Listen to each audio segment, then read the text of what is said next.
আমরা মনে করি এই বিসিবি বোর্ড যেটা সেটা সম্পূর্ণ অবৈধ, সরকারি প্রভাব খাটিয়ে সরকারকে বিক্রি করে সরকারের যেই বদনাম হওয়া দরকার ছিল সেই বদনামটা অলরেডি তারা ইনকাম করে ফেলেছে। বেসিক খেলা হচ্ছে 800 থেকে 1000 কোটি টাকা জুয়ার খেলা হয়। জুয়ার হয় বাংলাদেশের ক্রিকেটের বিভিন্ন স্তরে, বিপিএল থেকে শুরু করে।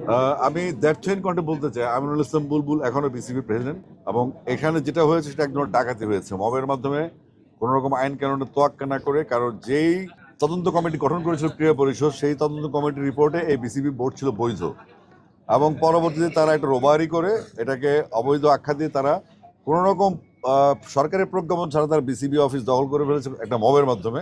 এবং পরবর্তীতে আমরা দেখলাম সেখানে মন্ত্রীপুত্র, শান্তিপুত্র সবকিছু মিলে বিশ্বের সেরা সেরা ক্রিকেটের অলরাউন্ডার যারা আছে, এই কাউন্সিল হচ্ছে সামনে সাজানো একটা নির্বাচনের প্রস্তুতি, এবং একটা অভ্যুত্থান ব্যর্থ। আমি বলবো যে এই ধরনের ক্রিমিনাল মেন্টালিটি নিয়ে আমাদের খেলাধুলা চলবে না। কারণ বিসিবিতে গত 17 বছর যে কথাগুলি ছিল, যেই লোকটা এখন বিসিবি কন্ট্রোল করছে তাকে আমরা দেখেছি সে গত 17 বছর কোনো শব্দ করতে না। ভিটামিন ই ও সি সিরাম 8টি প্রাকৃতিক অয়েল সমৃদ্ধ লিলি সিরাম অয়েল, যা চুল পড়া কমায় মাত্র 30 দিনে। এবং বিসিবিতে যে এখন যে কাজগুলো হচ্ছে আমরা সেগুলো করে আসছি। আমরা যে 6 মাস কাজ করেছি, এই 6 মাস তারা অনেক চেষ্টা করেছে আমাদের ফল ধরতে, আমরা কি করেছি না করেছি। বাট আমরা তাদের মতো মুখরোচক কথাবার্তা বলি না। আমরা ক্রিকেটের বেস স্ট্রং করার জন্য কাজ করেছি, এবং ক্রিকেটের বেসটার জন্য আমরা যেভাবে একটা ইন্টারন্যাশনাল বোর্ড যেভাবে এগোতে চায় আমরা সেভাবে এগিয়েছি।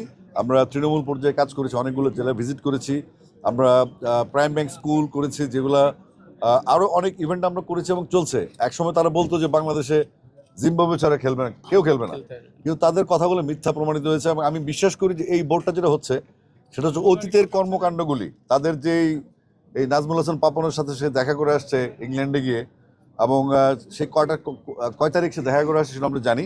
এবং সে এখানে আমাকে একটা ক্যাওয়াজে ফেলে দিয়ে, আমি তখন লন্ডনে ছিলাম, তা আমি পরে লন্ডন থেকে খবর পেলাম যে সে 2 দিন নাজমুল হাসান পাপনের সাথে মিটিং করেছে। তো এগুলো আমরা ডেফিনেটলি ফোকাস করব।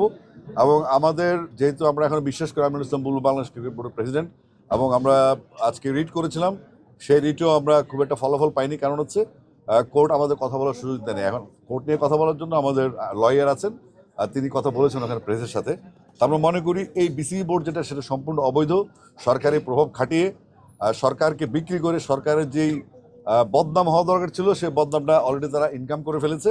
এবং আমি মনে করি যে এই সরকার যদি সঠিক পদক্ষেপ না নেয় এবং বিসিবি সংক্রান্ত আইসিসির যে নিয়মকানুনগুলি আছে সেই নিয়মকানুনগুলি যদি না মানে, তাহলে বাংলাদেশ কিন্তু একটা সমস্যায় পড়তে যাচ্ছে। অলরেডি আইসিসি তদন্তে আছে, এবং আমরা বাংলাদেশের কোর্টের উপর ভরসা করেছি, এটা আমাদের নিয়ম, আমরা আমাদের আদালতে ভরসা করবো ডেফিনেটলি।